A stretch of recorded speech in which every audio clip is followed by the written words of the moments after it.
సుమారు ఒక 40 కుటుంబాలు భూములు కోల్పోతున్నారు.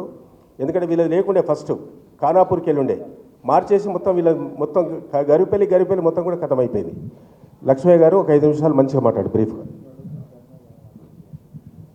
ఇక్కడున్న పెద్దలు అందరూ గుర్తుపడతా, కానీ పేరు నమస్కరిస్తున్నాను. నేను ఛానళ్ళ సంది చూసిన అందరు గుర్తుపడతా, అందరు గుర్తు.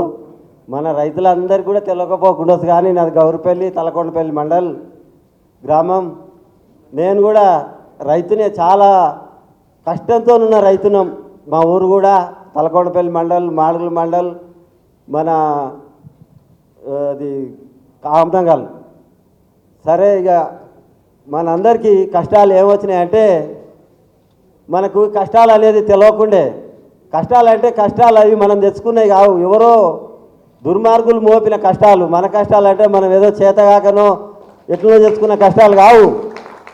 మనకు స్వతంత్రం వచ్చినప్పుడు నేను పుట్టలేదా, కానీ మా నాయన గారికి నేను చెప్తుంటే విన్నా, స్వతంత్రం వచ్చిందంటే స్వతంత్రం ఎట్లుంటుంది, ఊరికే జోలు చెప్తూ స్వతంత్రం ఏది తినడం చిలకలకోకడం మన చిలక దున్నుకునుకోవే స్వతంత్రం అంటే గిట్లనే అని అనుకుంటే తర్వాత మధ్యలో నాకు తెలియచిన తర్వాత కాంగ్రెస్ గవర్నమెంట్ వచ్చి వాళ్ళది ఏందో చూపిస్తుంటే అనుకున్నాం. మళ్ళీ మనకి ఇతరులు చూపించని తెలియదు కదా, చూపిస్తుంటే అనుకున్నా, అరే స్వతంత్రం వచ్చినా ఎట్లుంది కానీ తిప్పల పెడుతురు గారా, భూమి మనదే అంటారు, వీళ్ళు అడ్డగోలుగా ఎట్లా దొరికితే అట్లా చేస్తురు గారు అనుకొని కొద్దిగా బాధపడి కరెంటు లేక బావుల కాడికి పోయి గడ్డ మీద పడుకోను, ఎర్రగా కరెంటు రాను, మళ్ళా కరెంటు పోను, మళ్ళీ పోయి హాస్టల్ కొని ఏగలేక మోటార్ పెట్టకనే పొలాలు ఎండుకున్న చరిత్ర చూసి మళ్ళా కేసీఆర్ గారు వచ్చిర్రు దేవుడు లేక.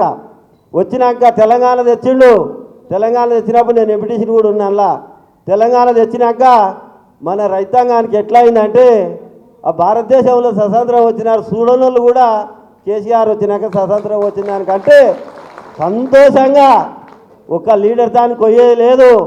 ఇంట్లో మొగరితో పెళ్ళంతో మొగడు మాట్లాడుకోకుండా నడిచేటట్టు ఏ సమస్య అనేది మనకు లేదు. ఏది కావాలన్నా రైతు బంధు మనం అడగనే లేదు. రైతు బంధు మనం అడగకపోతే ఆయన నాగలు బట్టి దున్నోని కూడా అంత అవగాహన ఉండదు. రైతుకు ఎన్ని కష్టాలు చేసినా ఎవడో మధ్యలో అమ్మతో దోసుగా తింటాడు. రైతు లాస్ట్కు ఒక కోటర్ తాగదామంటే కూడా ఒక గిలాస కూడా పైసలు ఉండవు. ఆ రైతుకు మనం ఏ విధంగా ఆదుకుంటేనే మంచిగా కష్టం చేసి బతకగలుగుతాడని చెప్పి మనకు రైతు బంధుకు మనం అడగకుండానే ఇచ్చిండు. తర్వాత కరెంటు మనం ఎన్ని బాధలు పడ్డా కరెంటు మీద పూర్తి నమ్మకం కోల్పోతే మనకు 24 గంటల కరెంటు ఇస్తే ఇళ్ళ కాడ జోలు పెడుతురు, ఏమాయరా పోదావురు అంటే కేసీఆర్ వచ్చిండు కరెంటు అది పోనే పోదు, నీ ఇష్టం వచ్చినప్పుడు పోతా, నీకు బెదిరా నాకు చెప్పేదాని కాడికి వచ్చారు. మళ్ళా తర్వాత నీళ్ళు అసలు బోర్లలో నీళ్ళే లేకపోయేది. కేసీఆర్ వచ్చిన తర్వాత మన తాను పెద్ద ప్రాజెక్టులు కట్టకుండా పెద్ద శరీరాలకు నీళ్ళు ఇచ్చేవరకల్లా బోర్లు ఎండిపోయే బోరే లేకుండా బోరు నీళ్ళు పోసడం, కరెంటు, ఇండ్లల్లో నీళ్ళు.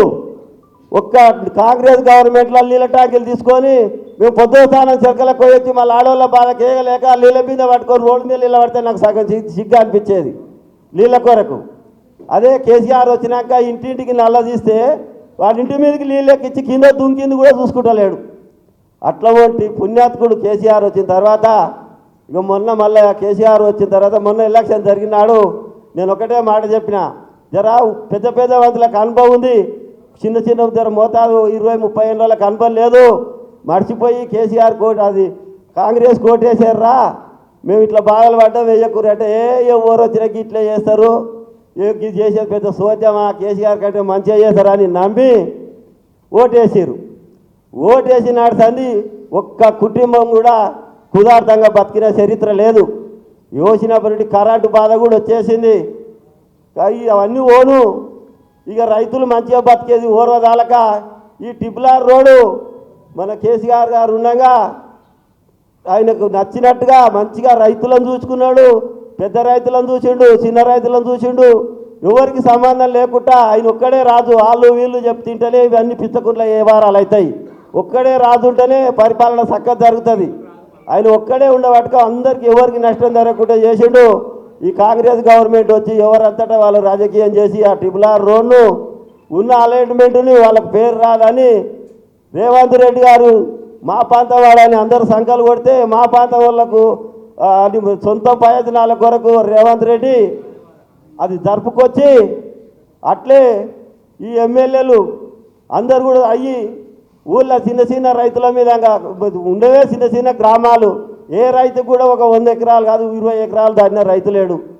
ఆ రైతులను అందరినీ ముందు పెట్టి బోర్లు ఇంకో చరిత్ర ఫ్రీ బస్సు పెట్టినాక ఆటో డ్రైవర్లు మొత్తం హైదరాబాద్ బతికేటోళ్ళు అంతా ఆటో వాళ్ళు నడవక ఊర్లలోకి వచ్చారు. పాపం మా పక్కల 4-5 లంబడతాండలు ఉన్నాయి. పిల్లలు అందరు కూడా వచ్చి ఆవుల చెట్లు వేసుకొని ఆవులు పెట్టుకొని బోర్ వేసుకొని ఎకరో ఉంటే బతుకుతుంటే మంచిగా ఇప్పుడు టిబ్లా రోడ్డు తీసుకొచ్చి ఆ బోరు వాయే ఆవుల చెట్టు వాయే పొలం వాయే అట్లా పట్నం ఊళ్ళో బతుకుతుంటేనేమో ఇట్లా ఎల్లగొడుతుంది. ఊళ్ళోకి వచ్చినాకనేమో ఆవుల చెట్టు పొలం బోరు గుంతుకొని ఇట్లా ఎల్లగొడుతుంది. ఈ రెండిందాలు ఎల్లగొట్టినాక ఇప్పుడు వాళ్ళు పెళ్ళిళ్ళు అయినాయి. పెళ్ళిళ్ళు కానివాడికి పిల్లనిచ్చే పరిస్థితి లేదు. పెళ్ళిళ్ళు అయినోడు పెళ్ళాన్ని బతికించే పరిస్థితి లేదు. నువ్వు ఉన్న భూమి గుంతుకుంటువి, రైతు బంధు వేయకపోతేవి, ఆవుల పెట్టుకుంటే ఆవుల గుంతుకుంటువి, అభివృద్ధి అంటివి. అభివృద్ధి ఎవరి కొరకు? ఇప్పుడు మనం వచ్చిన రైతుల మొత్తం నాగలు ఇడిచిపెట్టి హైవే రోడ్డు మీద పోతామా? మనకు అవసరం ఉందా? మనకు అవసరమే లేదు. మన పొలాలు ఇలా 20 లక్షలకో 30 లక్షలకో గుద్దుకొని పెద్ద పెద్దోళ్లకు 4 కోట్లు 5 కోట్లు వస్తే వాళ్ళు బాగుపడితే మనం రైతులం అందరం చూసుకుంటూ వాళ్ళ తాను గేట్ కారును ఉప్పర పనికో కూలి పోవాల్సి వస్తుంది. ఆ పరిస్థితి తీసుకొచ్చింది ఈ గవర్నమెంట్, కాంగ్రెస్ గవర్నమెంట్. అందుకని మనం ట్రిపుల్ విషయంలో ఎవరు రాజీపడొద్దు. కేసీఆర్ గారు ఎక్కడంగా అలాట్మెంట్ చేసిండో అక్కడంగానే అలాట్మెంట్ చేయాలని మనందరం గట్టిగా ప్రయత్నించాలి. ఎవరంతటా వాళ్ళు ఊర్లలో ఒక ఆయన మంచిగా పెద్ద జర ఒక 10 ఎకరాలు 20 ఎకరాలు ఉన్నాయన అభివృద్ధి అవుతుంది అంటే కొంతమంది 4 అవుతారు. అభివృద్ధి మనకు కాదు అయ్యేది, 2-3 కిలోమీటర్లు ఉన్న వాళ్ళకి అవుతుంది. పక్కలున్న వాళ్ళు కాదు అయ్యేది. పక్కలున్న వాళ్ళు అట్ట ఎకరా ఇట్ట ఎకరా దున్నలేక ఇడిచిపెట్టి అమ్ముకొనే పోతుంది తప్ప మనకు అభివృద్ధి కాదని మీ అందరికీ చేతులెత్తి నమస్కరిస్తున్నా.